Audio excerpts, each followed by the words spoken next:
থাকি। আমি তো পাকিস্তান, কিন্তু আমি বাংলাদেশে থাকছি 14 বছর ধরে। তো এখন মানে বাঙালি হয়ে গেছি থাকতে থাকতে।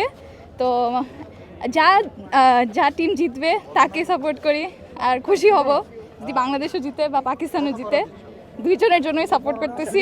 পাকিস্তানের কার খেলাটা সবচেয়ে বেশি ভালো লাগে? আজকে কে ভালো পারফরম্যান্স করলো? শাহিন শাহ আফ্রিদিকে বেশি সাপোর্ট করি, তো দেখি। দলটা কি বেশি আনকরা হয়ে গেল? 6টা নতুন মুখ আসলে এই ম্যাচে বাংলাদেশের বিপক্ষে, মানে কি মনে করছেন? ফার্স্ট ওডিআই ম্যাচে দেখেছি, বাংলাদেশ জিতলো, ভালো লেগেছে। আর যা টিমটা ভালো পারবে সে জিতবে, তো তা দেখা যাবে। যদি একটু প্রশ্ন করি, যে আপনি বলছেন যে আপনি পাকিস্তানে কিন্তু জি। বাংলাদেশে 14 বছর আছেন, জি। এটা আসলে মানে বিষয়টা যদি একটু বুঝে বলতেন আর কি। মানে আমি হচ্ছে গিয়ে অরিজিনালি ফ্রম পাকিস্তান, কিন্তু আমি এখানে পড়াশোনা করি, স্টুডেন্ট। আর থাকতে থাকতে এখন বাংলা শিখে গেছি। উনি আপনার কি হয়? উনি আমার বাবা, উনি আর কি বাংলাদেশে? উনি পাকিস্তানি, আমার ফ্যামিলি পাকিস্তান।